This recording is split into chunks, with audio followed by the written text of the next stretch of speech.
No le importa. Nicole, ¿cómo estás? Bien también, con bastante calor acá. Y un poco de... con calor y un poco de alergia. Así es. Acá, un momento voy a...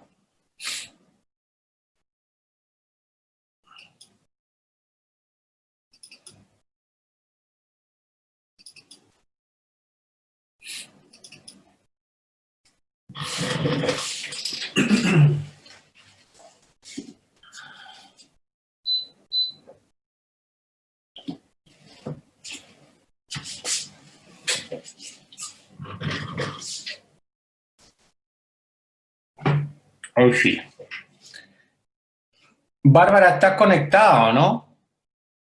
Hola, profe, sí. Hola, Bárbara. Mira, te voy a pedir un favor. Eh, si por tu intermedio, yo creo que tú puedes ser una buena representante en relación, bueno, lo puedes comentar con tus compañeros igual, ¿no? Pero me agradaría tener una referencia en cuanto a qué te pareció la cátedra del profesor Moya Cuadra. ¿M? Para mí es importante porque como profesor visitante, quiero saber si verdaderamente para ustedes es un apoyo o no. ¿M? Sí, Entonces, desde ese punto de vista, me gustaría saber tu referencia, ¿ah? la Como verdad es que delegada de curso más que todo. ¿Mm? sí, yo encuentro Ahora, súper entretenidas las clases con este profesor porque nos da la perspectiva totalmente de juez y también siempre va de la mano con el modelo el modelo americano, que es lo que ahora va en el derecho penal. ok. Entonces, él hace como esas comparaciones, al igual que usted, y eso sí, mi clase favorita fue la de la prisión preventiva, cuando nos hizo Me actuar imagino, eso, me y imagino. escribir eso. Eso fue como, yo me atrevería a decir que fue como el pic del curso, ¿ah? Sí, Fue muy, muy interesante eso. Bueno, cada año y cada curso es un aprendizaje, ¿ah? Tanto para los alumnos como para el profesor que imparte la cátedra. Entonces, eso es importante que ustedes lo tomen en cuenta, en el sentido que uno año a año va adquiriendo nuevas experiencias. Lo que me da mucha pena, le soy sincero, sí, es la escasa concurrencia hoy día, sobre todo, a esta cátedra, que es una cátedra importante, que tiene que ver con en este caso con los recursos que nos quedan, pero bueno, tampoco podemos llorar sobre las situaciones ocurridas, y en pos de los que se han conectado debemos de seguir adelante, ¿no? Entonces, dicho esto, vamos a seguir adelante sobre la base del recurso de casación en la forma que estábamos analizando, recurso de que yo les había dicho a ustedes que tenía su, su fundamento principal en el derecho que tienen las partes de exigir el debido proceso o el derecho al proceso, como diría el profesor eh, Adolfo, Adolfo Belloso, ¿no?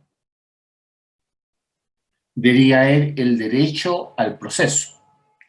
Entonces, Dicho esto, y entendiendo que es una garantía fundamental el debido proceso, que no es menor, vamos a seguir adelante con el estudio de la tramitación de este recurso. Y en esta clase particularmente me voy a buscar a las causales de este recurso. Las causales de este recurso están contenidas en el artículo 768 del Código de Procedimiento Civil. Causales que son total y absolutamente, yo diría más bien descriptivas, más allá que el numeral 9 del 768 abre, por así decirlo, el espectro de las causales, pero no así, o sin prejuicio de ello, yo pienso que siguen siendo más bien, bueno, una mezcla entre descriptivas y más bien yo diría de una otra forma también, ¿por qué no decirlo? De una otra forma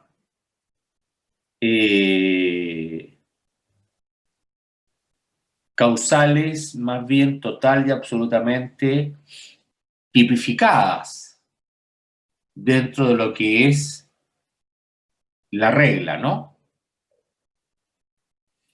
Por una parte está la descripción, pero por otra parte también está esa suerte de regla cerrada que nos indica, cuidado, no es cualquier causal, tenemos que saber cuáles son las causales y más bien yo diría que podríamos entender también que es una suerte de descripción estricta, ¿ya? Y ustedes se van a dar cuenta cuando leamos el 768 y nos demos cuenta de cuáles son las causales finalmente que dicen relación con la posible deducción de este recurso. Y yo las dividiría, a grosso modo, en tres grandes áreas. La primera área tendrá que ver, yo diría más bien, con la persona del juez. Con la persona del juez, nótese bien, o sea, estoy distinguiendo muy bien, no con el tribunal, sino con la persona del juez. La segunda área yo la clasificaría con los errores o con los vicios de procedimiento. Y la tercera área yo la clasificaría con los errores o vicios en el fallo, en la sentencia definitiva.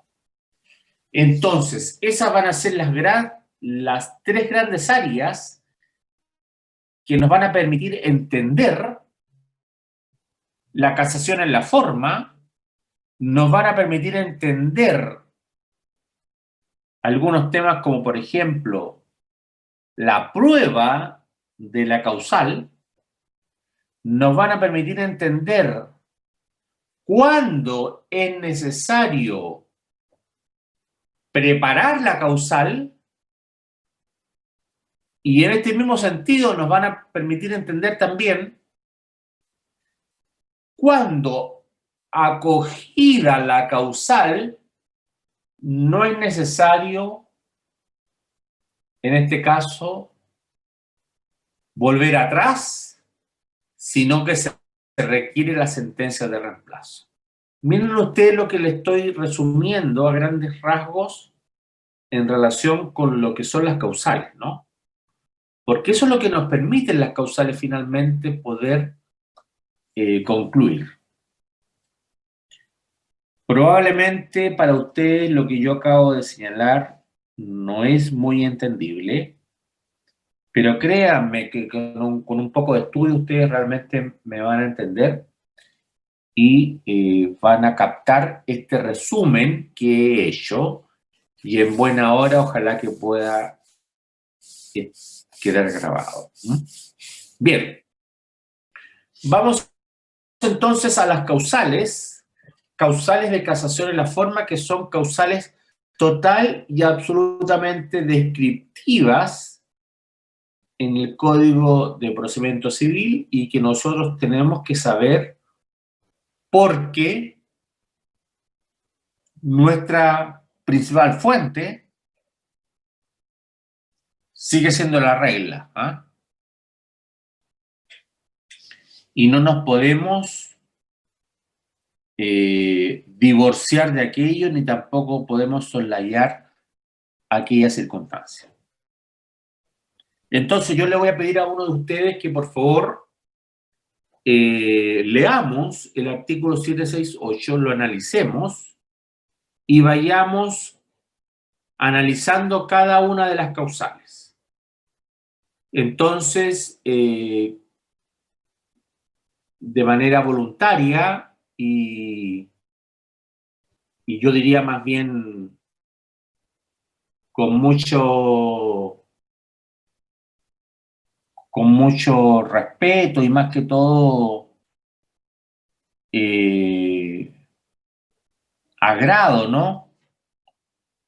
Y de manera voluntaria, ¿no? Favorablemente me puedan colaborar con la lectura del artículo 768. ¿Quién lo puede hacer, por favor? Yo lo leo, profesor. Gracias, Pablo. Yo quiero, antes que Pablo lea, sin prejuicio de ello, volver a reiterar, porque la verdad que Bárbara, Catalina, Diego, Francisca, Janet, Marjorie, Pablo, son los mismos que de una u otra forma agradezco su conexión, porque son las personas de una u otra manera que a uno lo incentivan a seguir enseñando esta cátedra. Más allá que yo estoy claro que probablemente, bueno, a Nicole no la mencioné porque ella es ayudante, pero las personas, créanme, que están conectadas hoy día son las que a uno lo motivan finalmente a seguir adelante en esto. Y entendiendo la buena fe y la flexibilidad conforme a los tiempos que estamos viviendo actualmente. Te escucho, Pablo. El recurso de casación en la forma ha de fundarse precisamente en alguna de las causales siguientes. Primero, en haber sido la sentencia pronunciada por un tribunal incompetente o integrado en contravención a lo dispuesto por la ley. Esta primera causal, antes que todo, tenemos que entender o distinguir si la incompetencia se refiere a la institución del tribunal o se refiere a la persona de los jueces. Eso es lo que primero que todo tenemos que saber. Si yo te pregunto a ti, Pablo, ¿qué crees tú?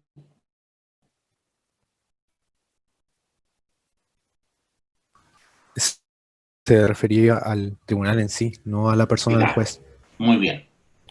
Fíjate tú que se está refiriendo a la incompetencia o a la integración de manera indebida. La incompetencia, como el legislador no distinguió, puede ser cualquier incompetencia, absoluta o relativa. Absoluta, ustedes ya saben que se referirá a los tres elementos que la componen, de los cuales uno en particular a nosotros nos va a interesar más que los otros dos elementos, que es, yo diría, el fuero. Porque tanto la cuantía como la materia, más que determinar hoy día digo yo,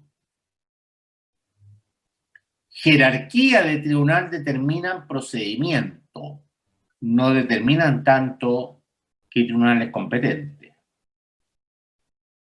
Bueno, y la competencia relativa será relevante en relación con el territorio. Si yo deduje una demanda en un tribunal que no era competente conforme al territorio, esa demanda podrá ser, en este caso, declarada inadmisible por no haber sido deducida ante el tribunal competente. Entonces, de ahí la importancia o la relevancia de poder deducir las acciones ante un tribunal competente. Y por otro lado, cuando se habla de integración, ustedes saben que la integración se relaciona con tribunales colegiados. Entonces, cuando yo les digo a ustedes cómo se integra un tribunal colegiado, ustedes deberán de recordar que la integración del tribunal colegiado tiene reglas también, ¿no es verdad?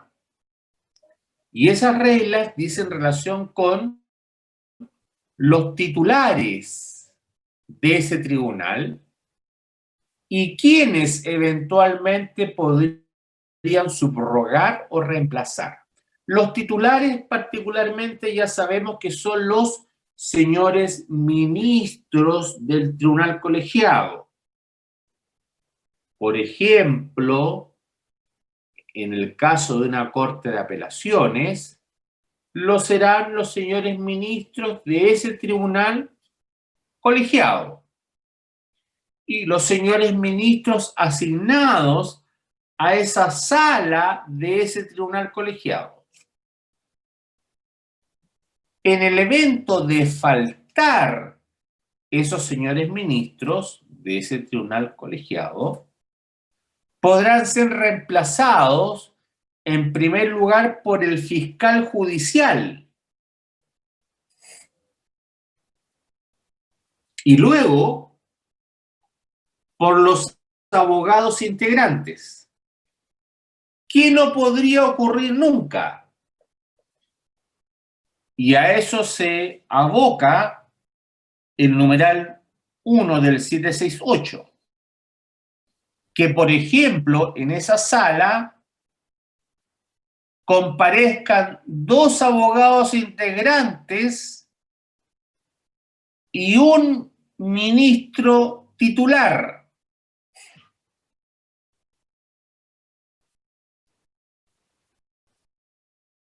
Entonces, eso significaría hoy día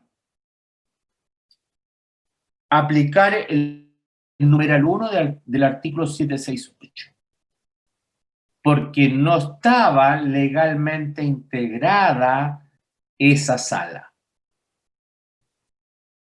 ¿Me captan? Sí, profesor. Perfecto. Esa sala podría estar legalmente integrada hoy día con un ministro de corte titular, con un fiscal de la Corte de Apelaciones y eventualmente con un abogado integrante. Ahí no habría inconveniente. Lo pongo como ejemplo. En cuanto a la integración. En cuanto a la competencia, ya sabemos que la competencia, ahí tendremos que estar a la materia, tendremos que estar al territorio, pero como el legislador no distinguió, podría ser incompetencia absoluta o relativa. Pablo, por favor, pasemos al numeral 2. Segunda, en haber sido pronunciada por un juez o con la concurrencia de un juez legalmente implicado o cuya recusación esté pendiente o haya sido declarada por tribunal competente. Ya, gracias. Si ustedes se fijan en la causal segunda, ya no es la institución del tribunal lo que importa, sino lo que se está denunciando es la persona del juez. Y si yo les pregunto a ustedes, ¿cuál es la diferencia entre las recusaciones y las implicancias? ¿Qué me tendrían que responder ustedes?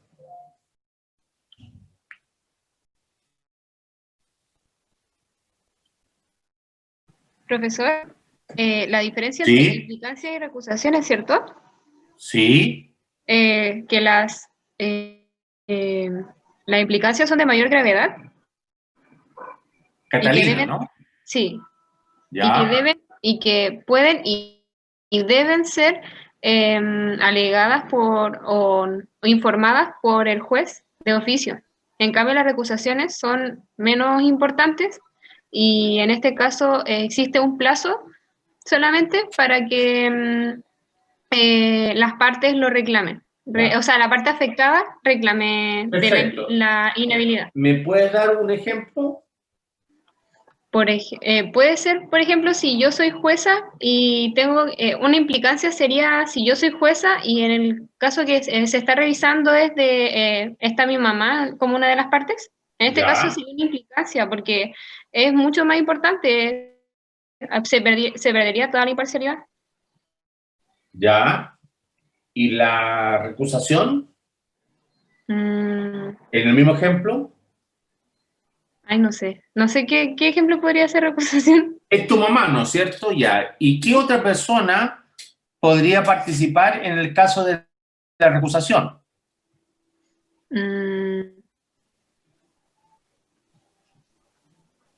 ¿Puede ser una amiga? Una amiga, perfecto. Si te fijas, muy bien el ejemplo, ¿ah?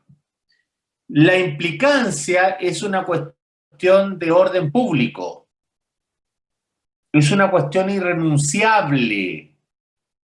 Porque es demasiado evidente que estando a mi mamá como parte, yo no puedo fallar, pues. Es mi mamá.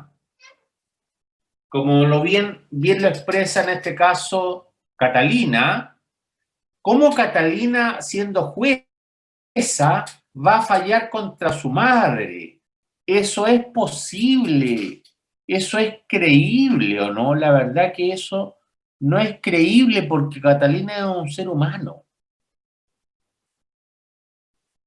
Y difícilmente podría fallar contra su madre. Ahora bien, si una de las partes es un amigo o amiga, podríamos eventualmente entender que si la parte no lo denuncia por la vía de una recusación,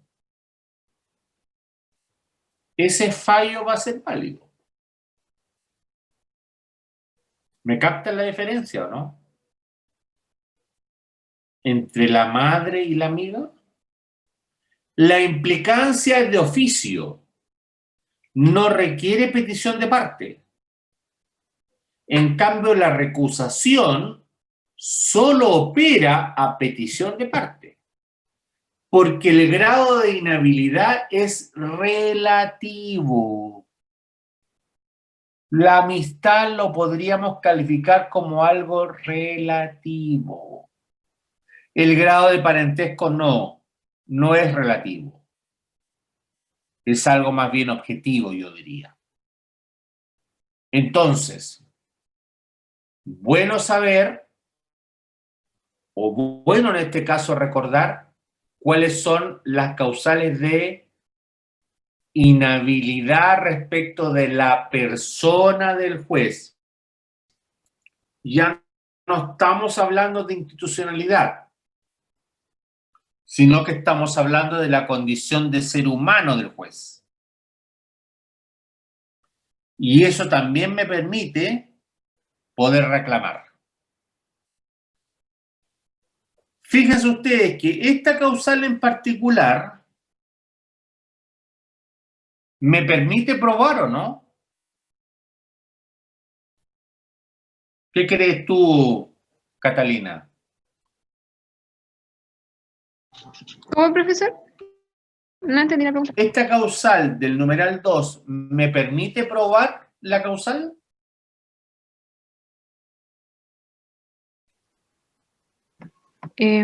A ver. Tu madre, por sí. ejemplo, o la madre del juez es la que está fallando. O el juez está fallando respecto de su madre. Tú, para probar la causal puntualmente, ¿podrás probar? No. ¿Estás segura?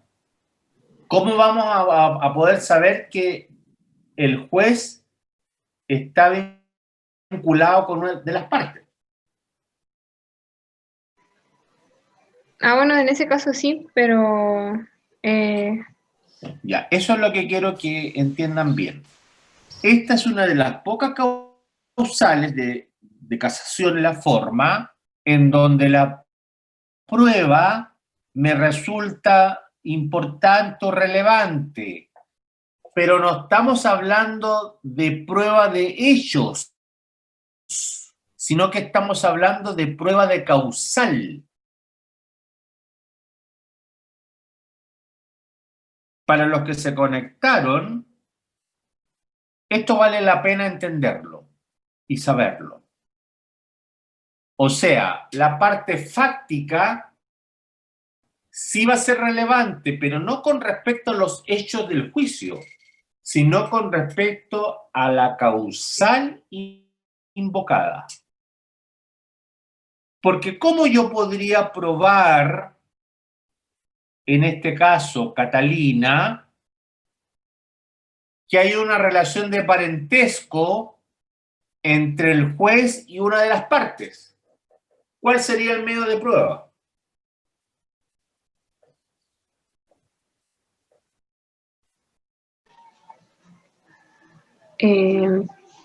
No sé si en realidad sea o sea, podría ser, pero puede ser el certificado de nacimiento.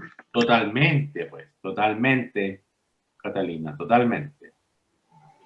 El certificado de nacimiento del juez y el certificado de nacimiento de la parte, en este caso. Si es la madre, tendré que acompañar esos documentos. Y ahí, Catalina, ¿estoy probando o no? Sí, ya entendí. ¿Y qué estoy probando? El parentesco. Ya, y si estoy probando el parentesco, ¿qué estoy probando entonces? Que hay una inhabilidad. Ya, estoy probando la causal. Estoy probando la causal. No los hechos del conflicto. ¿Me captan o no? Sino que estoy probando la causal. ¿Ya? Y eso sí lo necesito.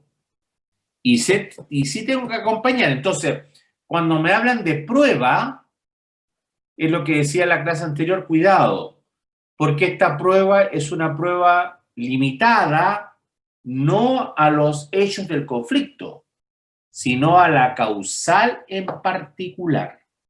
¿Ya? Bien. Por favor, Pablo, el numeral 3. Tercero, en haber sido acordada en los tribunales colegiados por menor número de votos o pronunciadas por menor número de jueces que el requerido por la ley o con la concurrencia de jueces que no asistieron a la vista de la causa y viceversa. Ya. Acá tenemos que distinguir dependiendo del Tribunal Superior. Para una corte de apelaciones, Ustedes saben que la sala estará compuesta de 3 miembros. Para yo obtener decisión favorable de esos 3 miembros, ¿qué requeriré?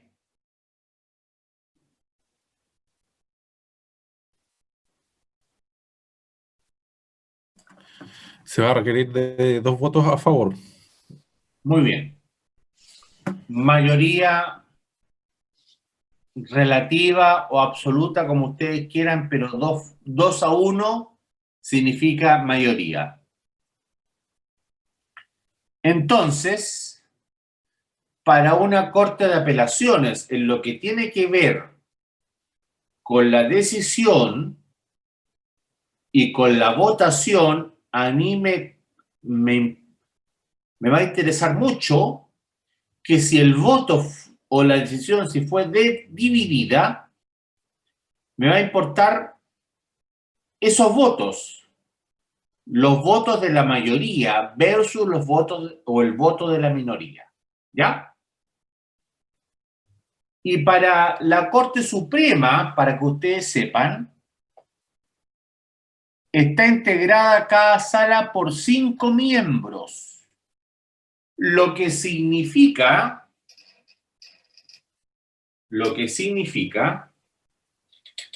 que la mayoría yo la voy a alcanzar con 3 votos. Yo teniendo 3 votos, la decisión finalmente, esa decisión mayoritaria es la que debería importar, es la que debería finalmente decidir el resultado del juicio, ¿no? Entonces, la primera parte de la causal importa saber cuándo vamos a estar en presencia de una decisión conforme a la ley. Y la segunda parte de la causal se está refiriendo al número de ministros que debieron de haber comparecido a la vista de esa causa. Y ustedes comprenderán de que para una corte de apelaciones, si comparecen 2 ministros, y para una corte suprema, si comparecen 4 ministros, esa vista de la causa y cualquiera fuera la decisión, ya queda viciada. Y a eso se refiere entonces la última parte del numeral 3.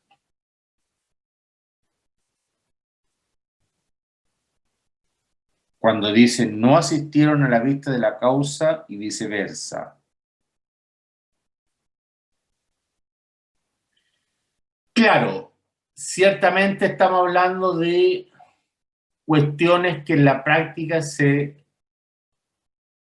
aplica muy poco porque es de toda lógica entender que van a estar los ministros finalmente de la sala, el número de ministros finalmente van a estar. Entonces, en ese aspecto yo soy sincero con ustedes y les digo que esto es más bien teoría, no mucha práctica, ¿eh?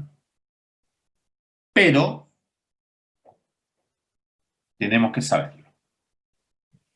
Sigamos con el numeral siguiente, por favor. Pablo.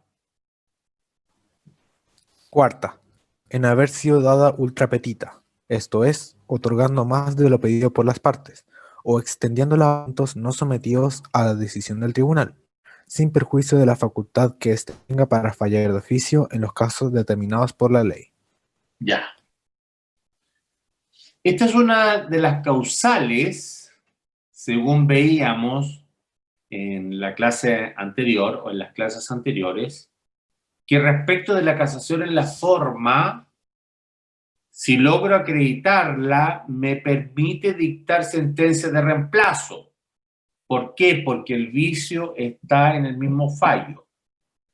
Y acá, en doctrina, si bien es cierto, la regla general o la tradición ha dicho que la causal se relaciona con la ultra petita,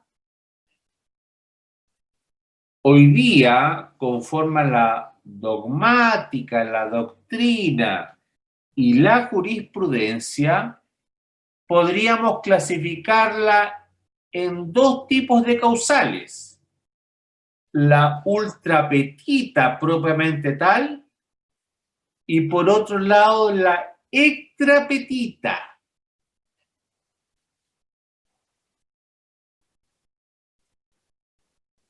La ultra petita, como bien lo refiere el numeral, se refiere a aquellas circunstancias en las cuales el tribunal otorga más de lo pedido. Por ejemplo, yo en una demanda civil demando por 1.000.000 de pesos y el tribunal condena por 2 millones de pesos. O sea, más bien por una cuestión de quantum. Más de lo pedido. Y la extra petita, que yo más bien me atrevería a decir que es una cuestión más bien de carácter jurídico, se refiere a situaciones en las cuales el tribunal se extiende a situaciones más allá de lo pedido jurídicamente hablando. Por ejemplo, yo solo demando por resolución de contrato y el tribunal además me otorga indemnización de perjuicios. Si yo no lo pedí, eso es causal de extra petita. Si yo solamente pedí la resolución del contrato, perfecto. Pero si además el tribunal me otorga una indemnización de perjuicio que yo no he pedido, eso se enmarca dentro del numeral 4. Por la vía de la extra petita. O sea, me extiendo o el tribunal se extiende a situaciones que las partes no han pedido. O se extiende a peticiones que las partes no han formulado. Y ahí, técnicamente hablando, estamos en lo que se denomina extra petita. ¿Me captan o no? Más bien yo diría que la ultra petita se refiere a una cuestión de quantum, materialmente hablando, y la extra petita se refiere a una cuestión jurídica. O sea, yo me aparto a otras situaciones que no fueron discutidas dentro del juicio. Y yo diría con toda lógica y razón que la segunda causal relacionada con la extra petita seriamente afecta lo que es el debido proceso. Porque no tuve la posibilidad, si me están condenando a eso, yo nunca tuve la posibilidad de defenderme. Y eso es grave. No sé si logran distinguir entre una y otra. Profesor, quedó claro. ¿Ah? Quedó claro. Yo antes las confundía, de hecho pensaba que eran lo mismo, y ahora me doy cuenta que no, porque justamente, como usted decía, la ultra petita ya es una cosa de cuantía, que eso ya, por ejemplo, en Procesal 2 creo que el profesor lo explicó bastante bien. ¿Ya? Y cuando se trataba de la extra petita, eso no lo tenía claro, y ahora sí tiene que ver con las peticiones concretas que se hace al final de la demanda. Valió la pena conectarse hoy día, ¿pudiste, Diego? O sea, vale la pena conectarse todos los días porque para algo está la U. Sí, exactamente, exactamente. No, bien, bien, bien. ¿Queda claro, no? Marcela, Sí, Bastante profe. claro. Marcela, ¿te quedó claro, no? Profe, súper claro. También tenía igual que Diego, la explicación final que dijo que, claro, justamente no, en ningún momento se defendió de eso, entonces, y yo no lo había visto antes. Eso. Ya, me interesa eso. ¿Ah? Si bien es cierto, se habla de ultra petita de un punto de vista técnico-legal, pero hoy día, dogmáticamente hablando, ya está aceptado que la extra petita cabe dentro de la ultra petita y por ende estamos hablando de la causal número 4 del artículo 768. Lo importante es poder distinguirlo. ¿Ah? Y al momento de entablar el recurso de casación, saber pedir. Porque no es lo mismo la ultra petita que la extra petita. ¿Me entienden? Bien, pasemos a la causal siguiente. Por favor, Quinta, Pablo. en haber sido pronunciada con omisión de cualquiera de los requisitos enumerados en el artículo 170. Ya. Esta causal yo me atrevería a decir que hoy día cobra una vitalidad trascendente, una importancia trascendente. ¿Ah? Todos sabemos que los fallos,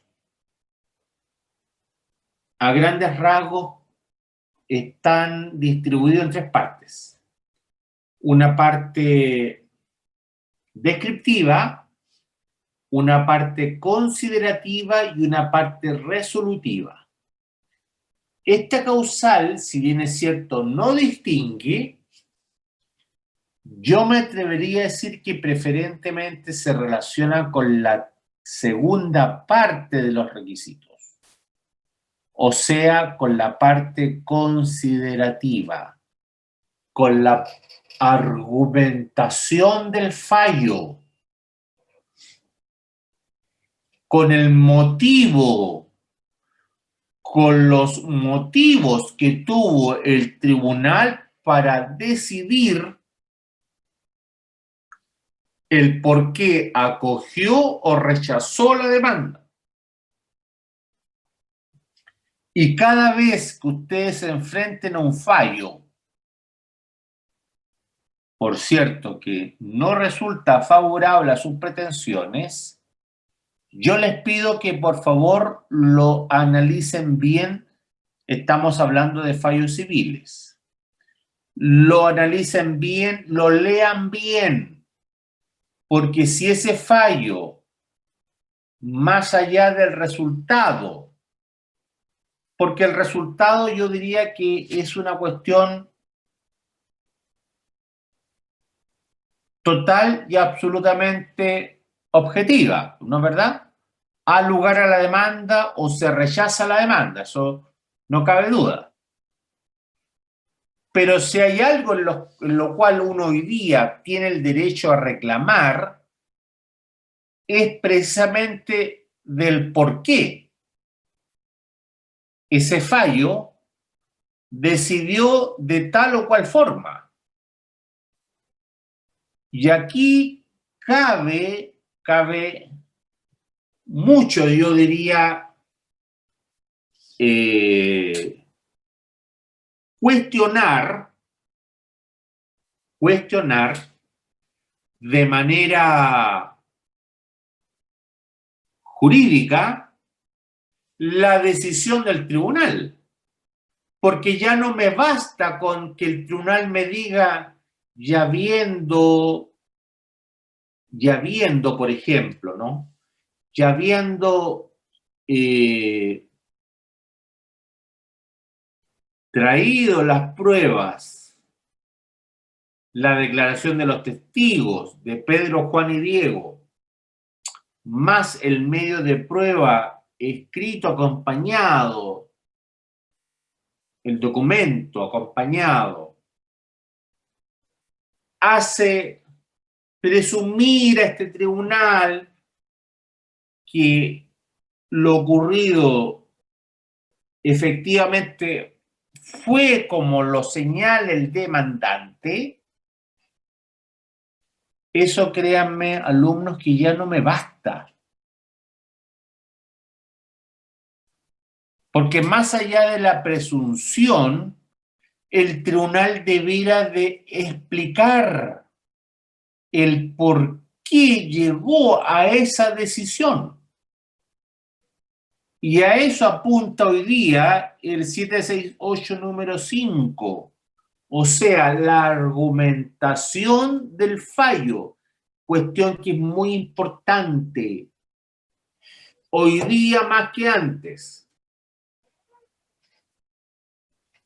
Y acá está la legitimidad de las decisiones judiciales. Y en este numeral está también la socialización del fallo. Si ya no basta decir, sinceramente les digo, no basta decir, este tribunal ha llegado a la convicción de que lo que dice una otra parte es la correcta. No, yo necesito explicarlo, yo necesito, lógicamente hablando, llegar a esa descripción necesaria que permita a cualquier lector entender que mi decisión es justa. O sea, va más allá de la simple seguridad jurídica.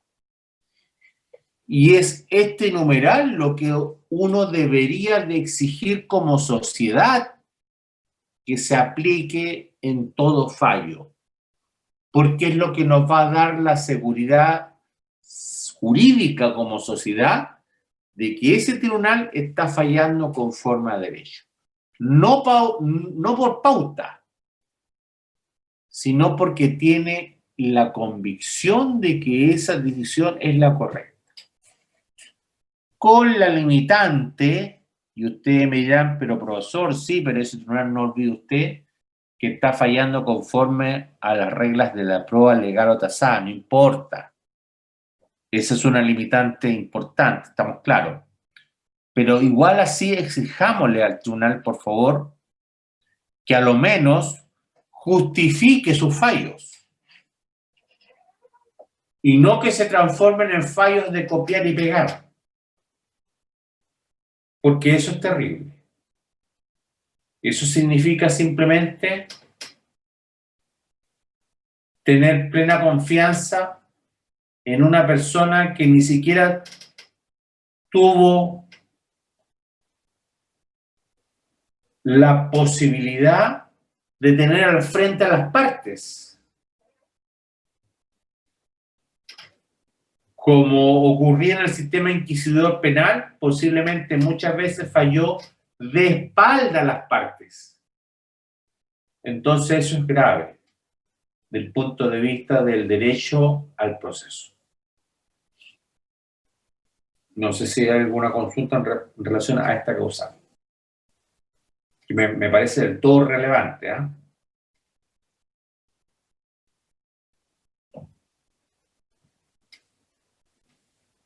¿Queda claro? ¿Diego? Sí, profesor, queda bastante claro. Perfecto. Vayamos al numeral 6 ahora, por favor. Sexta. En haber sido dada contra otra, pasada en autoridad de cosa juzgada, siempre que ésta se haya alegado oportunamente en el juicio. Perfecto. Al igual que el numeral 4 y que el numeral 5 que acabamos de ver, el numeral 6 también es de aquellas causales en las cuales se va a requerir sentencia de reemplazo. O sea, una vez acreditada la causal, el tribunal que está conociendo del recurso debe dictar de inmediato sentencia de reemplazo. Acoge la casación y dicta sentencia de reemplazo en acto seguido. Esta causal puntualmente se refiere a la cosa juzgada. Si yo les pregunto a ustedes la cosa juzgada como excepción, ¿qué naturaleza tiene la cosa juzgada como excepción? Una gran pregunta.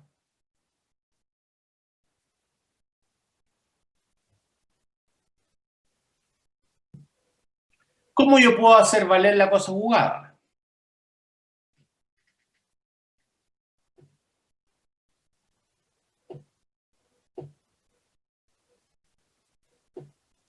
En la contestación de la demanda, Estamos claros, pero ¿cómo la podrá hacer valer? ¿Bajo qué en este caso,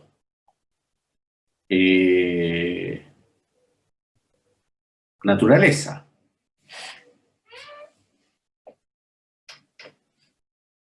Te lo pregunto de otra forma. ¿Es una excepción dilatoria? no es una excepción perentoria. Ya. La naturaleza es que es una excepción dilatoria. O perentoria, perdón. Si bien es cierto, el legislador dice que es mixta. ¿Qué significa eso, Pablo? Profesor, justo se cortó cuando lo dijo. ¿Puede repetir lo último? Por supuesto. La naturaleza, como tú bien dices, es una excepción perentoria. Pero el legislador señala que es una excepción mixta. ¿Qué significa eso?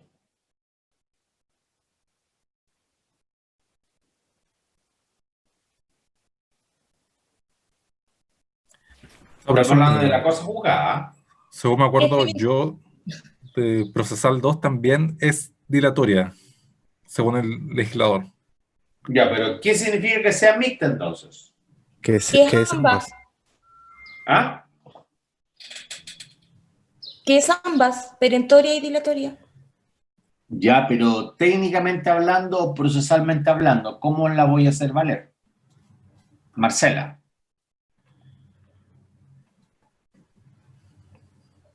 ¿En qué momento? En la contestación.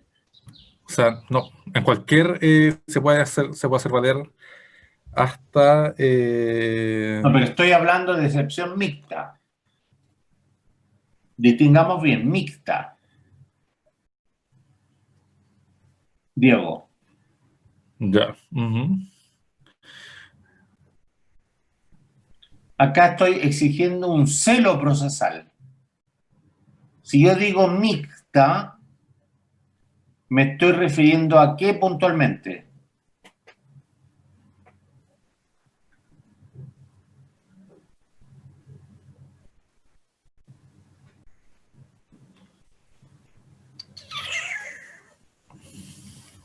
Bárbara. Creo que es la forma de cómo se tramita. Ya, ¿en qué sentido? Es que al tener naturaleza mixta, se tramita como una excepción dilatoria, pero tiene Ya, pero es perentoria. Incidente. Pero es perentoria, ¿no es cierto? Perfecto. O sea, yo la voy a oponer antes de contestar la demanda. Ajá. Ah, ¿Para qué voy a esperar contestar la demanda si ya sé que tengo una cosa juzgada? ¿No, no es verdad? Claro. Ujú. Eso es excepción mixta.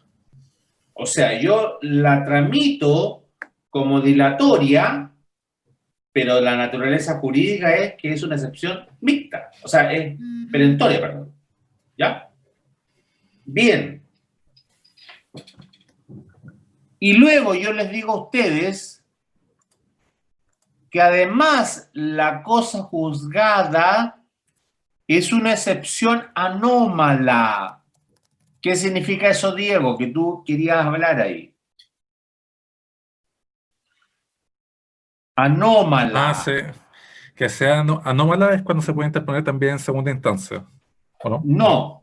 Significa que se puede interponer en cualquier estado del juicio. Ah, ya, sí, perfecto. Ujú.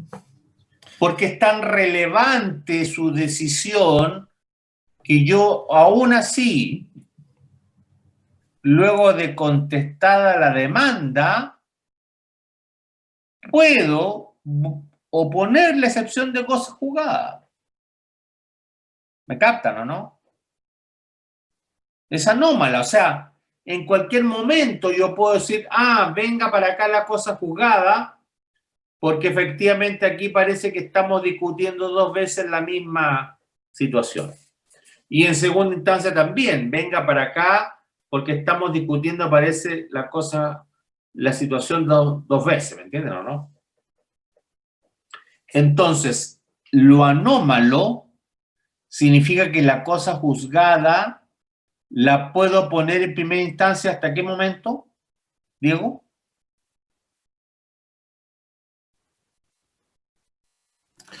En primera instancia sería hasta antes de... Si no me equivoco, era...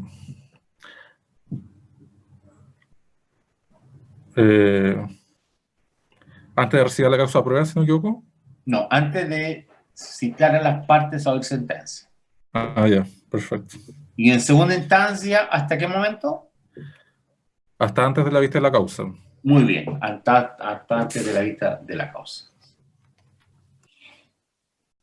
Entonces, nótese, la cosa juzgada es tan relevante para el legislador que le da multiplicidad de posibilidades a las partes para hacerlas valer, como excepción mixta, como excepción dilatoria, junto con la contestación de la demanda, como excepción anómala inclusive.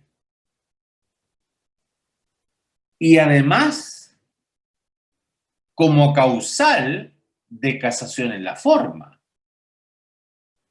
como lo señala el numeral 6 que estamos leyendo, en haber sido contra otra pasada en autoridad de cosa juzgada, siempre que ésta se haya alegado oportunamente en el juicio. O sea, la segunda parte de la causal me está obligando ¿a qué, Diego? A que la haya alegado como excepción. Porque si no la alegué como excepción, probablemente el tribunal me va a decir, momento, usted nunca lo alegó como excepción esta causal. Es una cuestión técnica, ¿no? Entonces, a mí la lógica me indica que si yo advertí la cosa juzgada, debí de haberla alegado oportunamente. No me tomaron en cuenta, no importa, continúo hasta la casación en la forma. Y este es un ejemplo muy válido para poder entender cuándo el recurso de casación requiere o necesita ser preparado.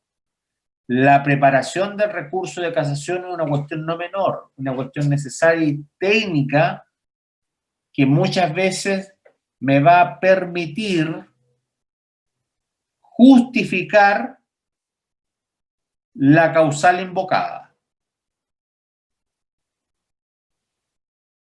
Si no lo preparé el recurso, perfectamente ese recurso podría ser declarado más que inadmisible, porque no es una cuestión de inadmisibilidad, podría ser rechazado el recurso por no existir prejuicio propiamente tal. Siguiente causal, por favor, Pablo. Séptima, en contener decisiones contradictorias. Ya. Esta otra causal también se encuentra dentro del fallo mismo. O sea, no requiere preparación y además no requiere, en este caso, volver atrás. Dicho esto, si se acoge la causal, tiene que dictarse sentencia de reemplazo. Decisiones contradictorias, lo que estamos atacando es qué parte del fallo puntualmente, Paulo. En la parte resolutiva. Muy bien, Paulo, la parte resolutiva.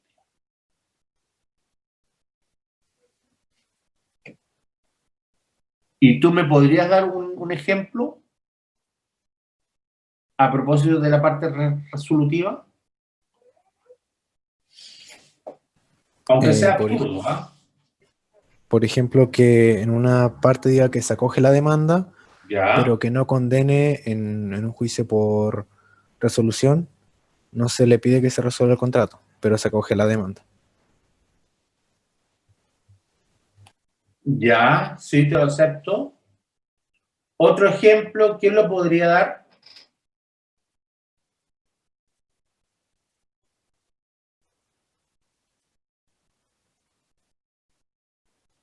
Janet está, ¿o no? ¿O no está Janet? Parece que no está. ¿Quién puede dar otro ejemplo?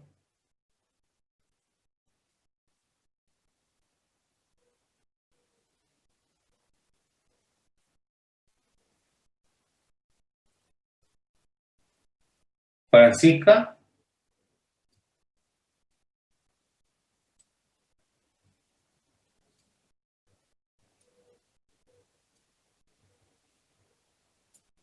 Marcela.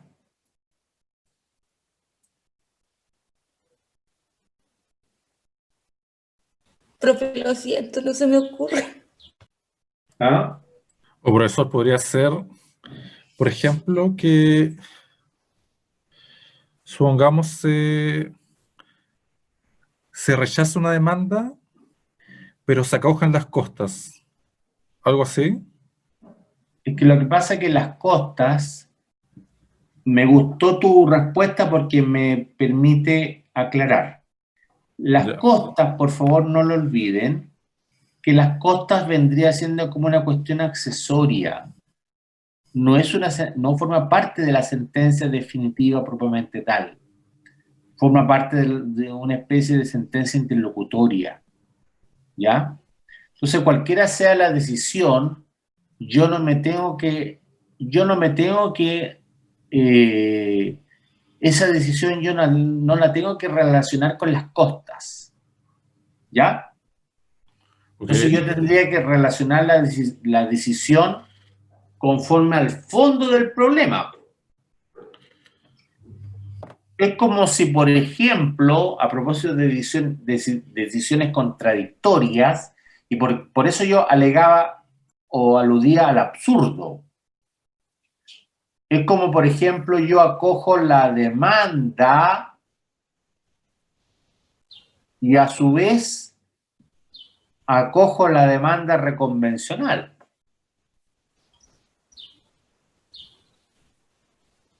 Es una contradicción total y absoluta. Ah, claro, como por ejemplo acoger la resolución del contrato y a la misma vez acoger el cumplimiento. También. Ya. O lo resuelvo o lo ordeno cumplir. ¿Me entienden? O sea, hay una cuestión contradictoria en la misma decisión del tribunal. Y obvio, y ojo con esto, no me voy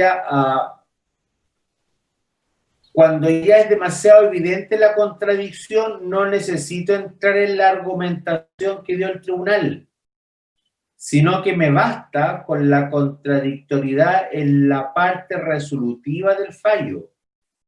Y será esa parte resolutiva del fallo la que me permitirá,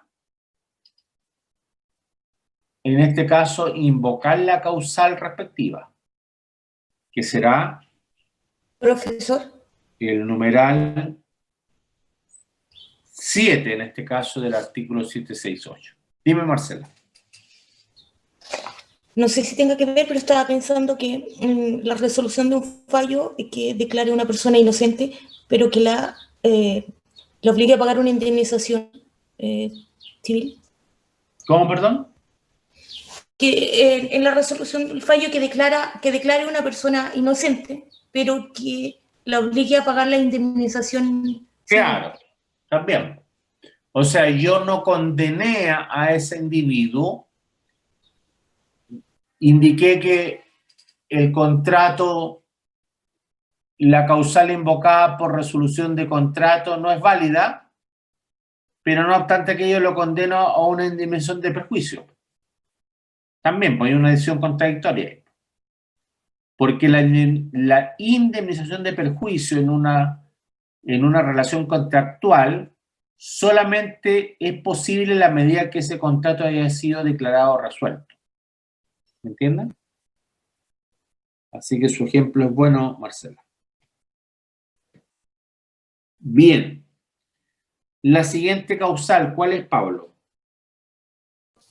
Octava, en haber sido dada en apelación legalmente declarada desistida.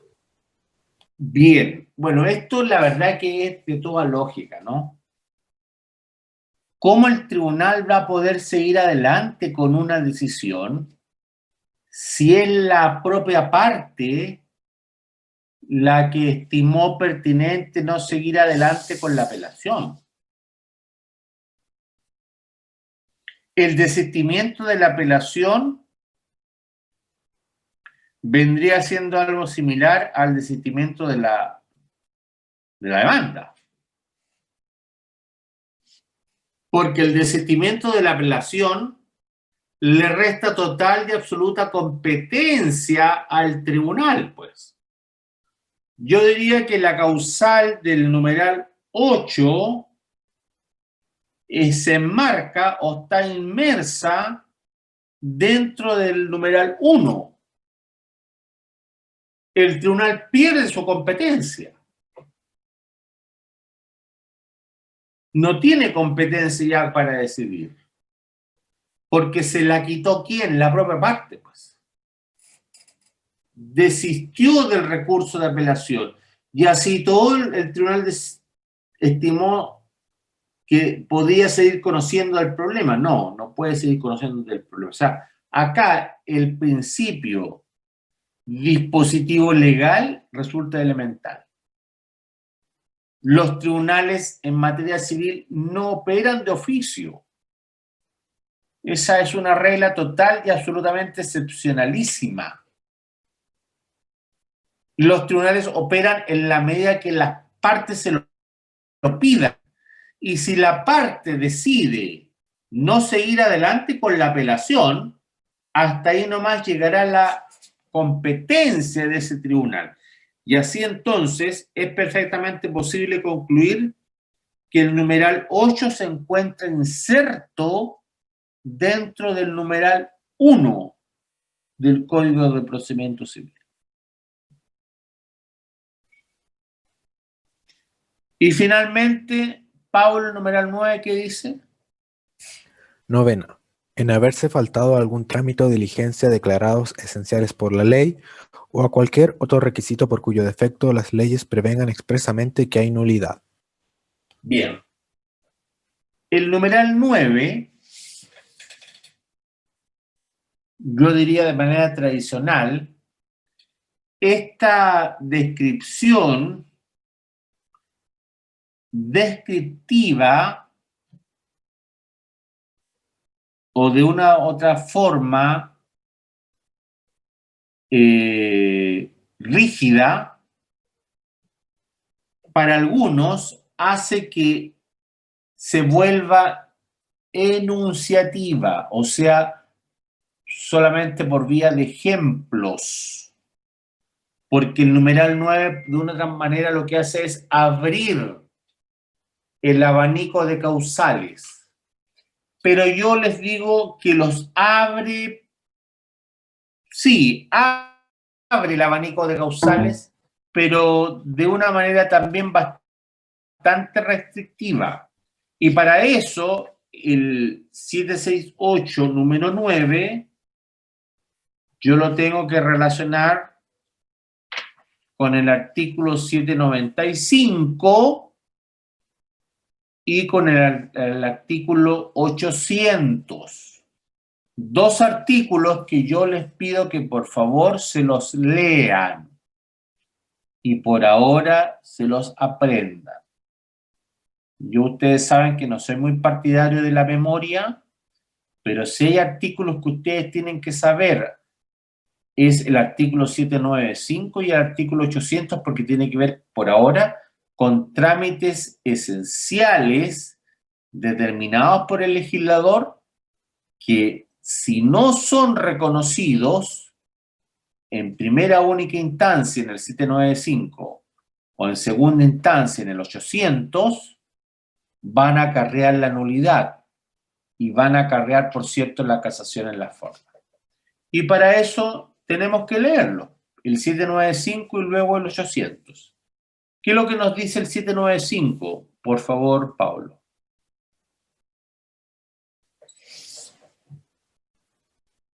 Artículo 795. En general, son trámites o diligencias esenciales en la primera o en la única instancia, en los juicios de mayor o de menor cuantía y en los juicios especiales. Primero, el emplazamiento de las partes en la forma prescrita por la ley. Perfecto. Si yo les pregunto a ustedes, ¿qué es lo que es el emplazamiento? ¿Ustedes qué me tendrían que responder jurídicamente hablando? Antes que todo,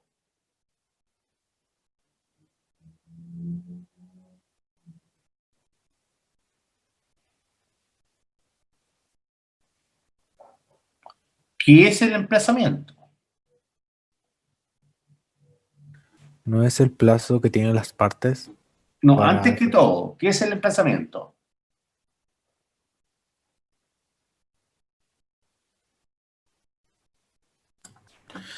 El emplazamiento es más bien, tiene que ver con la notificación, según yo, profesor.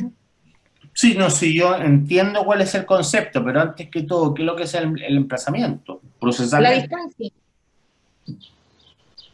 ¿Qué es el emplazamiento procesalmente? Un plazo. Claro, ustedes me van a decir eso es el plazo Sería una actuación más... judicial. ¿Ah? Sería una actuación judicial. Más que eso. ¿Es un derecho que tienen las partes? No. Sí, lo acepto. Pero antes que todo, ¿qué es lo que será el emplazamiento? Jurídicamente hablando.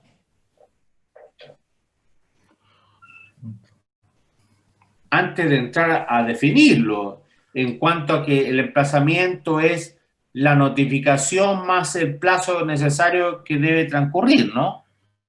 Y ya sí yo lo podría entender. Pero antes que todo, ¿qué es lo que es el emplazamiento? ¿Alguien de ustedes lo recuerda? Es un presupuesto procesal. Es un presupuesto procesal de existencia o de validez, como ustedes quieran. Pero es un presupuesto procesal de tal entidad que si falta, ese proceso es nulo. Y de ahí podríamos seguir adelante con las definiciones respectivas. O sea, antes que todo es un presupuesto procesal. Lo que le quiero decir es que es un requisito de validez o de existencia del proceso. Si no hay emplazamiento, no hay proceso. ¿Me captan o no? Entonces, de ahí la relevancia de este trámite esencial, que va más allá de la simple nomenclatura del 795 número 1. Porque si el 795 número 1 lo hubiese dicho, si no lo hubiera dicho, yo podría haber alegado la falta de emplazamiento, ¿no? ¿Diego? No, para nada. ¿Estás O seguro? sea, en nuestro derecho, No, pero piensa bien, po. Si el 795 número 1 no lo hubiera dicho y hubiera podido alegar la falta de emplazamiento. Se podría haber alegado, por ejemplo, por la causal del número 9 del artículo 768. Yo lo acepto, pero ¿cuál hubiese sido el fundamento?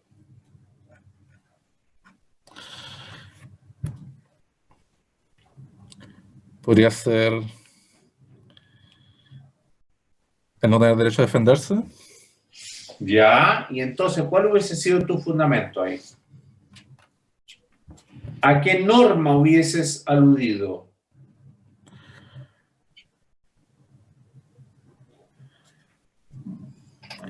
O sea, a mí en realidad me salta una norma constitucional a la cabeza. Totalmente, digo. Si yo no tengo el 795 número 1, puedo perfectamente acudir a una norma constitucional, ya sea en la misma Constitución o los pactos ratificados por Chile relacionados con los derechos fundamentales y que aluden a las garantías mínimas judiciales. Yo puedo perfectamente acudir a esa normativa hoy día, en el evento de que no existiera el 795 número 1. O sea, ¿se dan cuenta lo que les quiero decir? O sea, que va más allá de una regla legal. Lo que estamos hablando tiene que ver con una cuestión de naturaleza inclusive constitucional. La falta de emplazamiento tiene que ver con el derecho a la defensa. Entonces, de ahí que me interesa mucho crear en ustedes esa suerte de, yo diría, esa suerte de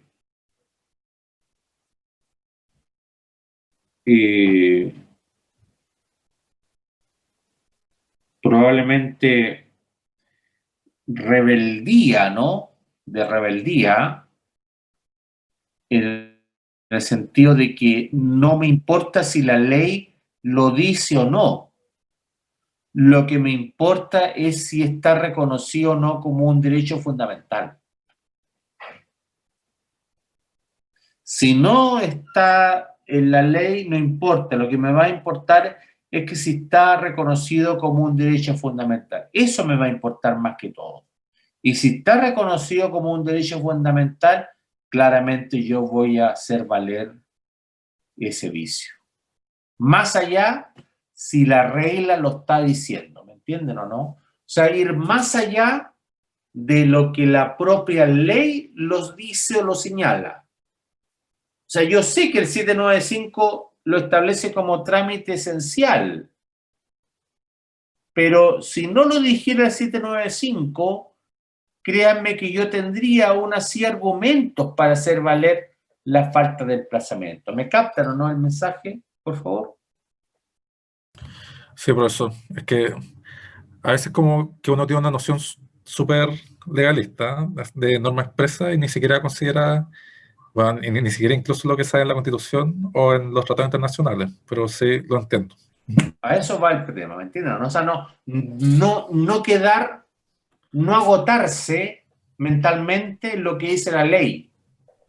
Porque si nos agotamos mentalmente en lo que dice la ley, la verdad que quedamos, yo diría, razonablemente muy restringidos. Y al extremo que si la ley no dice nada, entonces podríamos decir, ¿sabe qué? Yo no lo puedo defender porque la ley no lo permite. Entonces tenemos que ampliar nuestro espectro, nuestro abanico hoy día, porque hoy día la Constitución está permitiendo aquello, la teoría constitucional está permitiendo aquello, que a lo menos podamos abrir ese espectro, ampliar ese espectro, acudir a la Constitución acudir a los tratados internacionales sobre derechos fundamentales y decir, procesalmente hablando, probablemente usted, señor, le han transgredido sus derechos. ¿Qué dice el numeral 2? Por favor, Pablo, tú que has sido buen lector. 2. El llamado a las partes a conciliación en los casos en que corresponda conforme a la ley. Ya. Este es un trámite total y absolutamente, yo diría, formal. Si yo le hablo a usted de conciliación, ¿es sinónimo de qué conciliación para ustedes? Tú mismo, Pablo. Acuerdo. Bien. ¿Y de qué más? Mecanismo extrajudicial. Mecanismo extrajudicial. Pero cuidado, porque la conciliación está dentro del juicio. O sea, yo no diría mecanismo extrajudicial. Yo diría mecanismo judicial. ¿Qué más? Término del conflicto. Bien, término del conflicto. ¿Qué más? Conciliación. ¿Salida ¿Qué me alternativa? permite la conciliación? ¿Ah? ¿Sería como una salida alternativa? Bien.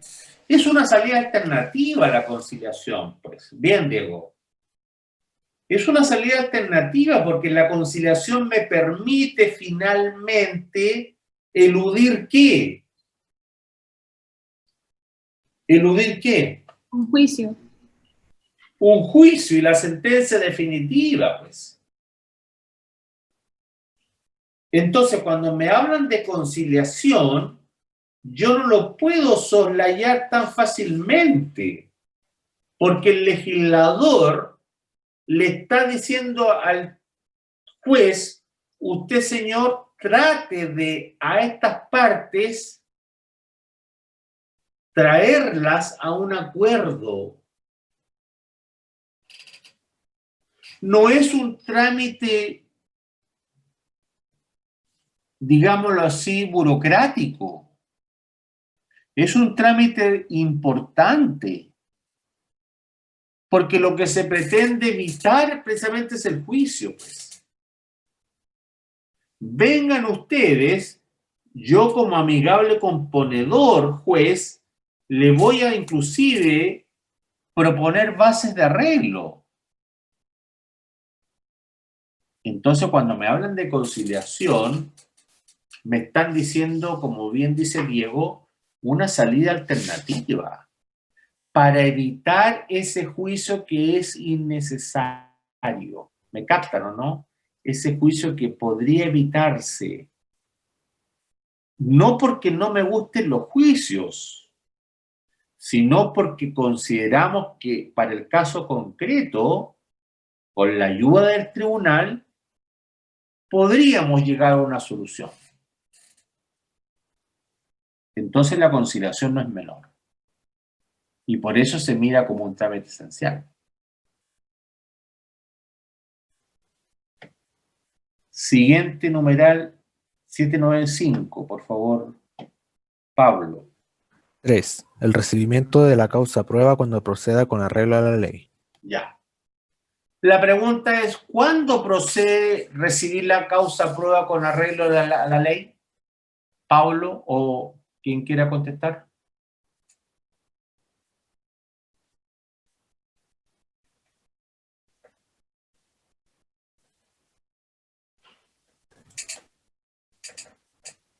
¿Qué significa recibir la prueba, la causa con arreglo a la ley?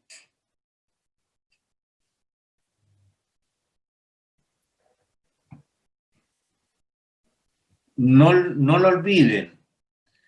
Cada vez que existan hechos pertinentes, sustanciales y controvertidos.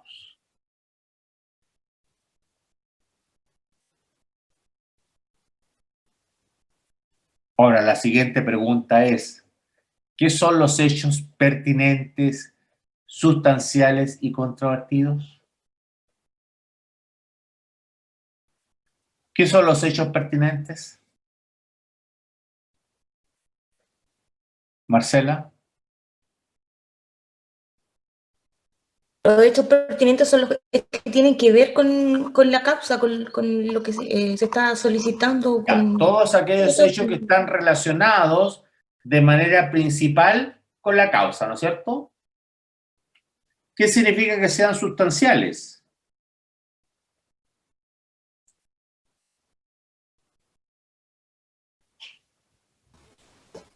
Sustanciales, supongo que sean importantes. Muy bien, o sea, no cualquier hecho relacionado, sino un hecho principal. ¿Me entiendes? Un hecho principal con esa causa, ¿no es verdad? Así es. ¿Y qué significa que sea controvertido? Que esté en discusión. Que esté en discusión, correcto. O sea, que sea un hecho que además de estar relacionado y además de ser principal, las partes lo controviertan. Las partes en este caso lo debatan, ¿no? Para uno es blanco y para otro es negro. Bien, Marcela, eso significa hechos pertinentes, sustanciales y controvertidos. O sea, cada vez que entonces conforma el numeral, en este caso 3, existiendo hechos o existiendo prueba, sea procedente recibirla con arreglo a la ley. Si se omite aquello, estaríamos en presencia de una causal de casación en la forma, porque ese tribunal debió de haber recibido la causa prueba y no lo hizo respecto a tal o cual hecho, porque era sustancial, porque era pertinente y porque era controvertido. Para eso yo necesito saber bien cuáles son estos 3 conceptos, ¿no? Bien, ¿cuál es el siguiente numeral, por favor, Pablo? 4. La práctica de diligencias probatorias cuya omisión podría producir indefensión. Perfecto. El numeral 4 está relacionado con el numeral 3, o sea, cada vez que a mí se me imposibilita probar una categoría de estos hechos que sean sustanciales, pertinentes o controvertidos, podría perfectamente, a falta de prueba, incurrir el tribunal en la causal de casación en la forma. Porque si no se me permitió probar, yo solicité, por ejemplo, la prueba pericial. Era del todo necesaria.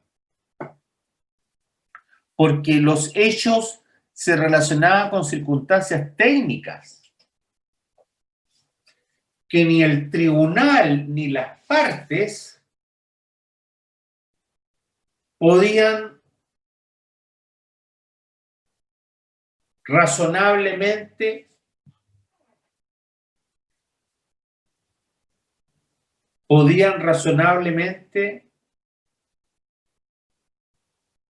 estimar cómo habían sucedido los hechos. O probablemente podían estimar cómo habían sucedido los hechos. Entonces, cuando se me niega la prueba pericial, debiendo de habérseme otorgado, yo puedo acudir al numeral, en este caso, 4.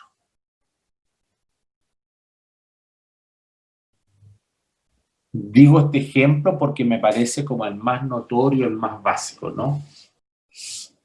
O el más elemental. La prueba técnica, que en algunos juicios es necesaria. Sobre todo, por ejemplo, cuestiones de deslindes de bienes inmuebles u otras materias donde sea necesaria la prueba pericial, por ejemplo. ¿Me captan? Bien, el numeral 5, por favor, Pablo. 5. La agregación de los instrumentos presentados oportunamente por las partes, con citación o bajo el apercibimiento legal que corresponda respecto de aquella contra la cual se presenta. Ya. Este numeral 5 se relaciona directamente con la prueba legal o tasada. Nos guste o no, todavía existe la prueba legal o tasada y yo tengo que acompañar los documentos en forma legal. Pregunta, ¿cómo acompaño los instrumentos públicos? Al unísono, todos me tendrían que responder, ¿cómo, perdón? Con citación. Con citación. Muy bien, con citación.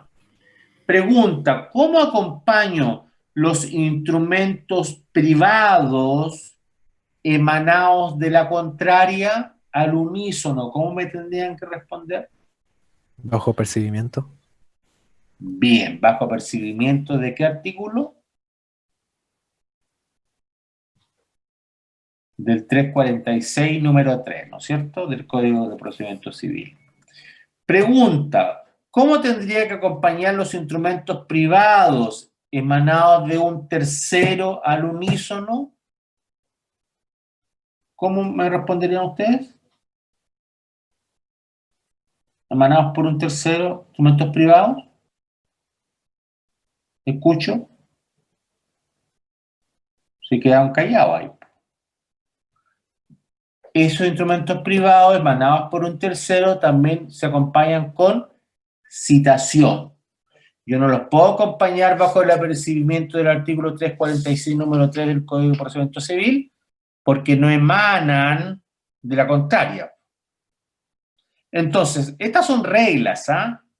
Reglas que están establecidas, para bien o para mal, pero que me permiten de una u otra manera poder invalidar un fallo si los documentos no están bien acompañados. Porque fíjense ustedes que si los documentos no fueron bien acompañados, ¿en qué me están perjudicando?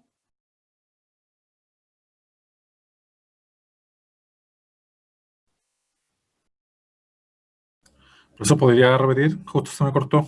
Si los documentos no están siendo bien acompañados, ¿en qué me están perjudicando?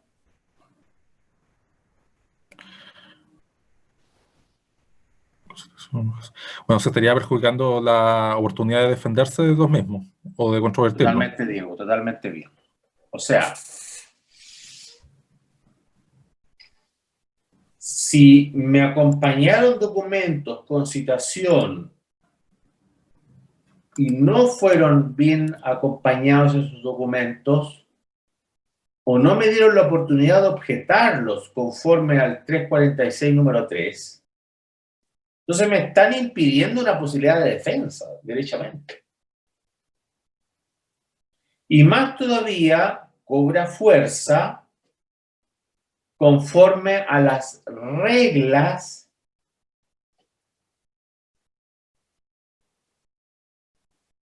que ponderan la prueba. Y nosotros sabemos que las reglas que ponderan la prueba, ¿cómo son? Marcela.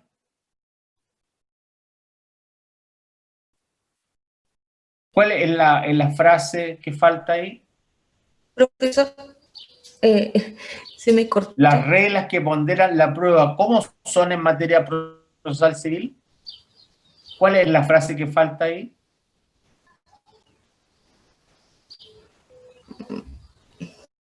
¿Reglas de qué prueba son? ¿Legal ¿De o acuerdo? tasada? ¿Ah? ¿Legal o tasada? Muy bien. Reglas de una prueba legal o tasada. O sea, son pruebas rígidas, que si yo no las cumplo, es como en definitiva salta el switch de inmediato cuando hay un corte de energía eléctrica en una casa. Se dispara de inmediato. En este caso, la conexión, qué sé yo, y salta, porque estoy contraviniendo pruebas que son legales.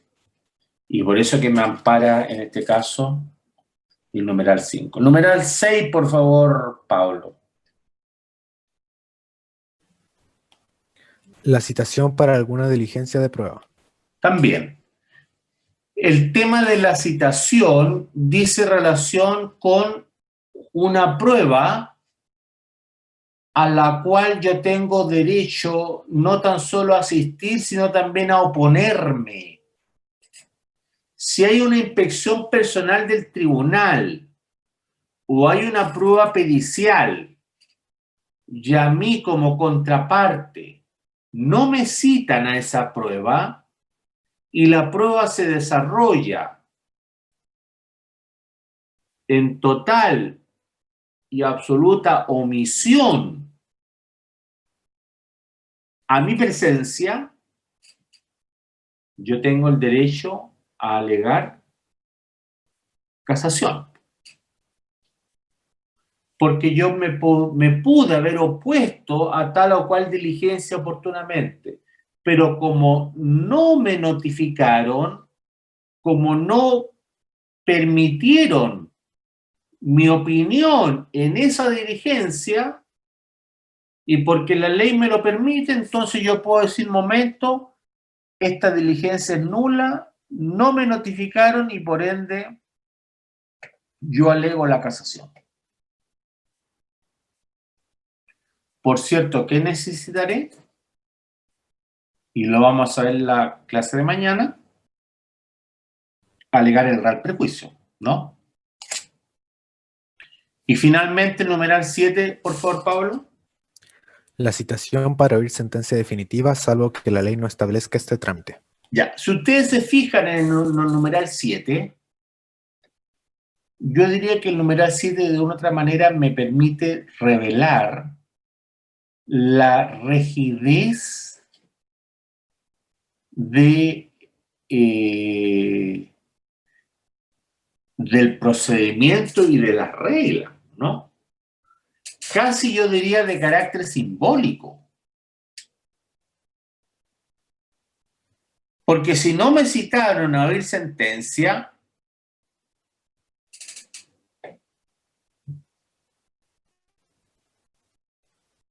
ese fallo va a ser nulo. Y la pregunta es, ¿en qué me podría haber perjudicado la falta de citación a las partes a oír sentencia? Que la sentencia pudo haber sido favorable para mí. Antes que se dicte el fallo, ¿en qué me podría haber, me habría perjudicado esa falta de citación a las partes a oír sentencia?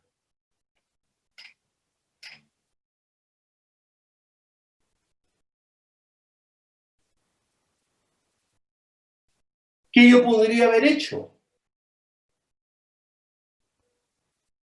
Aunque aparezca como algo hasta inclusive no muy lógico, pero lo puedo hacer.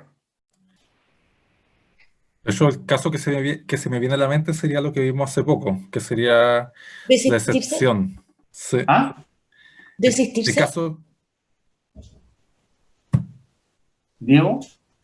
el caso que se me viene es el que vimos hace poco, respecto de la excepción de cosa juzgada, por ejemplo. Hasta antes de la citación a oír sentencia definitiva, ¿cierto? Ya te lo acepto, pero ¿qué más podría hacer la parte antes de que se dicte el fallo? Sí, te lo acepto, pero ¿qué otra cosa más podría hacer antes que se dicte el fallo? Y que no tiene que ver con el desistimiento, porque si hay desistimiento, la verdad que ahí no hay perjuicio ya. ¿Podría ser llegar a un acuerdo extrajudicial? ¿Qué más podría hacer la parte?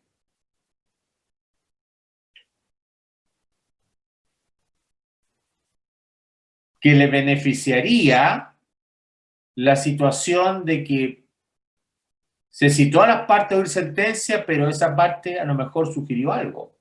¿Qué pudo haber sugerido?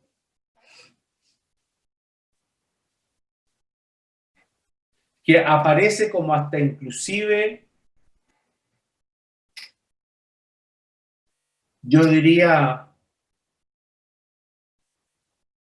intromisorio, porque me estoy me estoy entrometiendo en lo que el otro puede hacer, pero lo puedo hacer igual. ¿Qué puedo hacer?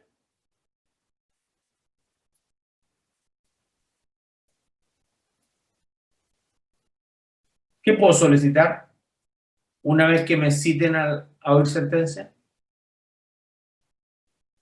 ¿Qué puedo sugerir al tribunal?